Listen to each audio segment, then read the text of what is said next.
Welcome back, I'm Tedward, and today, thanks to Bond Group in Waltham, Massachusetts, we're driving a 1971 Mercedes-Benz 280 SE with the 3.5-liter V8. This is the hangover car, however, it is outfitted in a properly gorgeous color. This is, I believe, olive green over cognac. We'll roll those classy windows down with those chrome frames in a moment, but this is one of my favorite top-down motoring experiences. These are relatively rare. They still go for about $300,000, depending on condition in the market. But these are the sought-after long boy convertible coupes that everybody seems to need in their collection. And we've driven a similar car before, but that had the 2.8-liter 6 and not the V8. The V8 doesn't add a ton of power. It's about 200 horsepower. However, it makes the driving experience absolutely seamless. You waft along on a wave of torque. So think of this powertrain as more of a luxury than a performance modification because you're using less of the engine more of the time. Green is good, and this is also one of the low grille models, but something about these W211s just captures my imagination, my heart, and I just wish I could afford one because this is a really lovely thing to drive. Now, the later versions, the W212s, would have had airbag suspension. This is on springs, but it's a pretty clever system and it rides so nicely. And you can start to get the idea of what made a Mercedes man back in the day when you're driving one of these, because they really do have a very expensive, luxurious feel, unlike that of what a modern Mercedes might give you in comparison to, say, a Rolls-Royce or a Bentley. Now, we're going to take a tour around, but first, I just want to show you this interior because it's gorgeous in here with the wood that surrounds.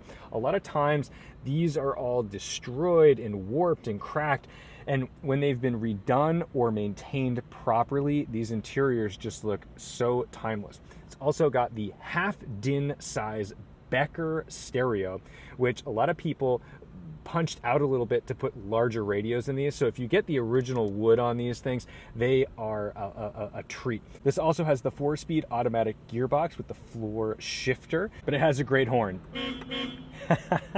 The roof is manual, but the windows are power. We can roll down all 4. Do the fronts first and the rears. And that gives you the proper top-down motoring experience that you're looking for. There is room for actual people in the back. Maybe not the most leg room in the world, but you can figure it out. And the cognac interior looks fantastic. What I love is that there's just room for everybody. There's an ashtray for everybody because naturally when this came out, everybody would be smoking. They even get their own power window switches back there, so they can ash their cigarettes inside or out of the car. I would prefer you don't smoke in the car whatsoever. The rear of the car is ultra stylish. I love the double-decker bumpers, front and rear, with these guys. But what's cool is that the design language really carried over to all of their models. So it works on every level, whether it's a sedan, a coupe, a roadster, and there's plenty of space for a spare tire, all of your luggage, all 4 of your luggage if you're going on a couple's retreat. Maybe you've got an upside-down pineapple in the old foyer, and that's what your thing is. But down here, you've also got your fuel filler right at the rear. So please do not get rear-ended. Anyway, let's jump under the hood. I'm gonna burn my fingers doing this, but it's worth the sight. Let's see, there's a little release right here. There we go. And we're up on the big garage door style springs. And there you have it. There's the 3.5-liter Bosch D-Jetronic ignition system, I believe, not the K-Jetronic, so a little bit different. It's a sequential system, but this engine is coveted and people definitely prefer it over the inline 6. So let's get out there and take it for a drive because that is what this Mercedes is all about. It is absolutely a driver's car. To get it started, we've got our key, we've got our ignition, very simple, and it jumps right to life. Ready?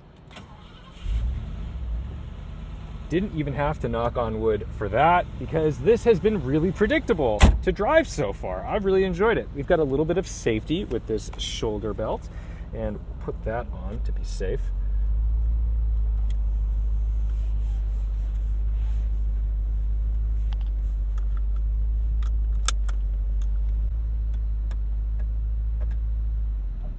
like every Mercedes, you get a bit of a lurch into gear.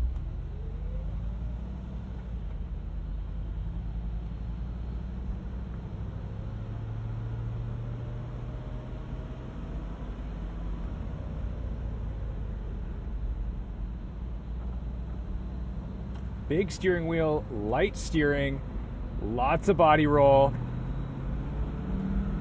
but ultra confident and comfortable. We'll give it a little romp just to see.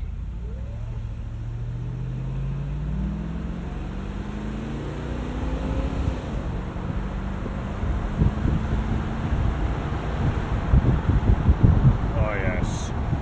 All right, let's see how much wind noise we can cancel out without the earmuffs. See if we can insulate ourselves with just these windows.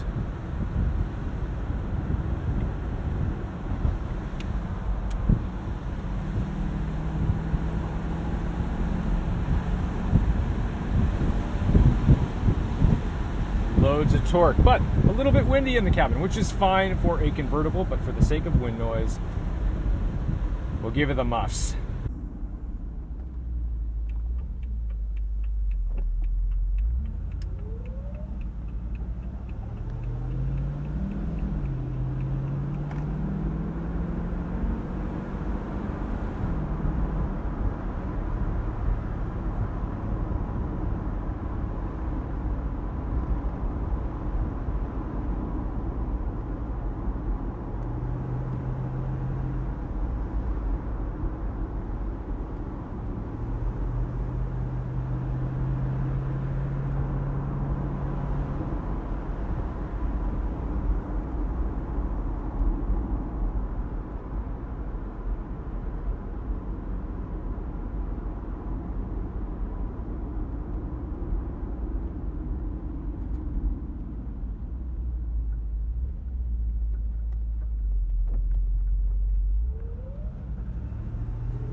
Now, over some of these bumps, it's absorbing most of it, but it's also only on a 14-inch wheel with some hefty sidewall with these tires. So the suspension and tires are going together really nicely to complement each other. It's obviously designed for luxury and comfort. This is not something that you're going to go chuck into a corner super hard. You certainly could, and it would do it, but I like that these were cars that were designed for comfort and plushness first. Now, everything seemingly has a 305-section tire with elastic band sidewalls. It's got to pull a G on a skid pad or it's not going to go for sale. And it's nice and refreshing to drive cars that were just designed for the sake of luxury.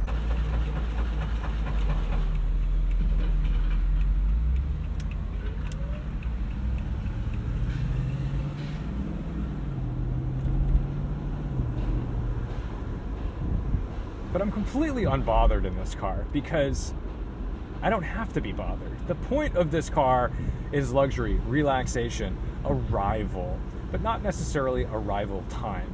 It's just getting there. And I love that idea. This would be such a great summer vehicle in a beautiful place where you just don't need to be anywhere at any particular time. Just whenever you get there is when you get there.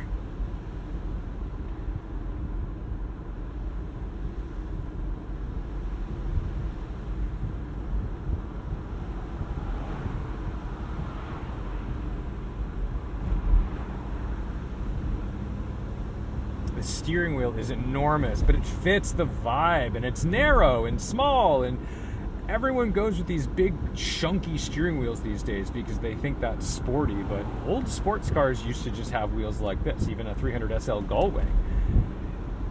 And I find it to be lovely to have an underhanded experience when you're kind of just sitting like this.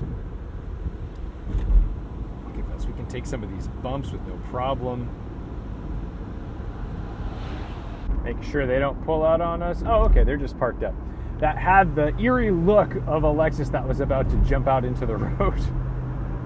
I'm always doing my best to drive defensively, especially in vehicles like this. But one thing that's lovely, great brakes. I mean, I'm not going to exploit them, but I have got confidence in its stopping power, which is nice because you've got extra going power. And the worst thing that can happen is they give you more engine, but no more brakes. This feels really potent and ready to bring itself down in a hurry.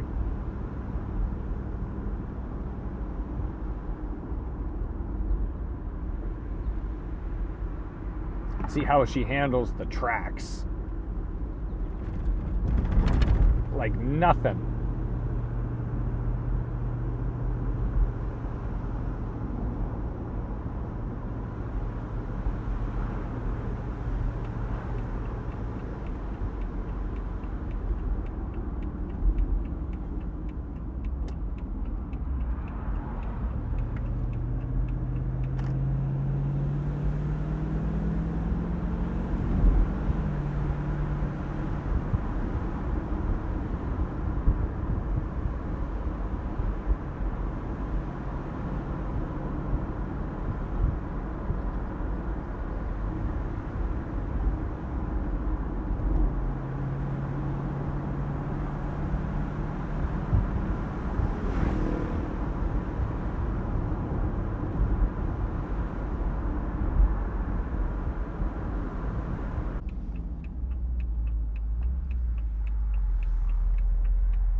What's going on here?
incredibly comfortable out on the highway. I think maybe it just needs a slightly taller final drive if you were to do like serious long mile crunching in it at 70 miles an hour. But out here, this is perfect.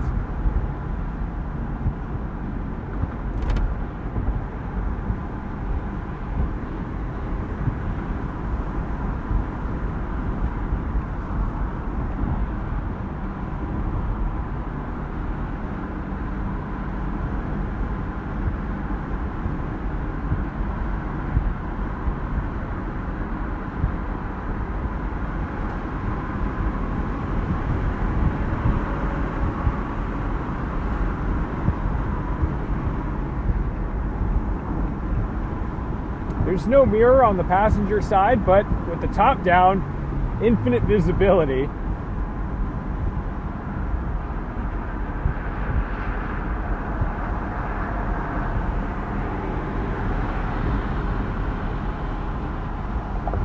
No need for that.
So I think that's going to do it for me on the 3.5 liter version of the Mercedes-Benz 280 SE. This is amazing. I love the additional grunt, the sound, and it's not front and center. It's just like a Bentley or a Rolls-Royce where, sure, it's got a monster motor and it's got all the torque and power in the world, but it's behind the scenes. Now, this is not the size of a 6 3/4 liter V8, but this 3.5 does a pretty good job of keeping up with all the demands that I've had on this car and making it feel more luxurious than the smaller displacement engines that I've driven of the 280 SE. So, worth the extra price of admission? Well, boy, that's up to you and what collector status you're looking for. But I think the 3.5 earns its place. This thing is fantastic, it's luxurious, it's wonderful, and I think this is kind of those glory days of Mercedes-Benz when they really made a name for themselves in a way that carried them through generations. So I'm gonna go drive through some construction zones very smoothly. Thank you guys so much for watching, liking, commenting, and subscribing. Don't forget to respect the drive, and I will see you in the next one.